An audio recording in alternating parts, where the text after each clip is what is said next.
मुख्यमंत्री देवेंद्र फडणवीस ने मुंबई में मीडिया से बातचीत में बताया कि महालक्ष्मी सरस योजना के जरिए ग्रामीण बचत समूहों को एक बड़ा बाजार मिल रहा है और इस ब्रांड को अच्छा प्रतिसाद मिल रहा है। आगे फडणवीस ने नवी मुंबई में बचत समूहों के 22 से 25 करोड़ रुपए का कारोबार करने का कथन करते हुए महिलाओं के लखपति दीदी बनने की बात कही और बताया कि अब लाडली बहनों का टारगेट 50 लाख से 1 करोड़ करने का है। साथ ही मुख्यमंत्री फडणवीस ने पुणे बलात्कार प्रकरण व मोबाइल अलर्ट जैसे विषयों पर भी अपनी स्पष्ट प्रतिक्रिया व्यक्त की। महालक्ष्मी सरस महाराष्ट्र शासनाच्या ग्रामविकास विभागाच्या माध्यमातून चालणारं उमेद अभियान आणि विविध अभियानाच्या माध्यमातून बचत गटाचं सक्षमीकरण करण्याच्या दृष्टीनं एक मोठी बाजारपेठ आहे।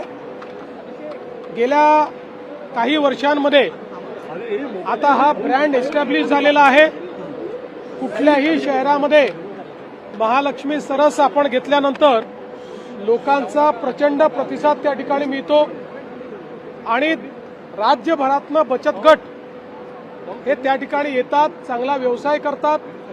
आता नुकताच नवी मुंबईमध्ये देखील जवळपास 22 ते 25 कोटी रुपयाचा व्यवसाय हा बचत गटांनी केला। वेगवेगळे प्रयोग याच्यामध्ये होत आहेत। आता मी भेटलो अतिशय सुशिक्षित अशा प्रकारच्या महिला, फूड टेक्नॉलॉजीमध्ये डिग्री घेतलेल्या महिला या देखील आता बचत गटाच्या माध्यमातून मोठा व्यवसाय उभा करतायत, लखपती दीदी बनतायत आणि त्या सगळ्यांना जो प्लॅटफॉर्म आहे तो महाराष्ट्र शासनाचा ग्रामविकास विभाग देतो आहे आणि म्हणूनच मी ग्रामविकास विभागाचं मनापासून अभिनंदन करतो। मुंबईतल्या या महालक्ष्मी सरसमध्येही प्रचंड प्रतिसाद लोकांचा मिळणार आहे।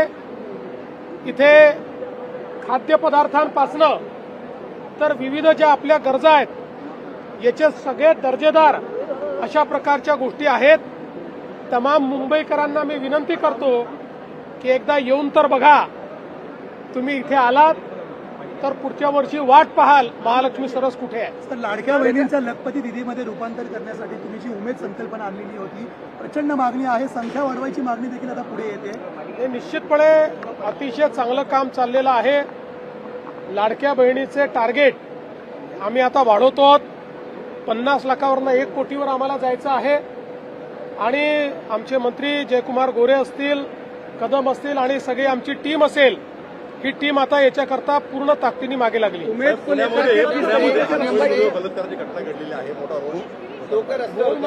पुणे जिल्ह्यातली जी घटना आहे ही अतिशय निंदनीय, अतिशय दुःखदायी अशा प्रकारची घटना आहे। 3-3.5 वर्षाच्या चिमुकलीवर 65 वर्षाच्या नराधमानं त्या ठिकाणी अत्याचार केलाय आणि तिचा खून देखील केलेला आहे। आरोपीला अटक झालेली आहे। आरोपीचे अशा प्रकारचे जुने संदर्भ देखील त्या ठिकाणी दिसतायत। एकूणच या घटनेतनं समाजामध्ये मोठा रोष आहे। सगळ्यांनाच या घटनेमुळे त्या मुलीच्या बद्दल, त्यांच्या परिवाराबद्दल प्रचंड हळहळ वाटते। आरोपीला अटक तर केलीच आहे, पण मी आश्वस्त करू इच्छितो की फास्ट ट्रॅक कोर्टामध्ये हा संपूर्ण हे प्रकरण आम्ही नेऊ। स्पेशल त्या ठिकाणी फास्ट ट्रॅक कोर्ट तयार करायला आम्ही हायकोर्टाला विनंती करू। स्पेशल पब्लिक प्रॉसिक्युटर देऊन कमीत कमी वेळात या नराधमाला मृत्यूदंडाची शिक्षा झाली पाहिजे अशी मागणी कोर्टापुढे आम्ही करणार।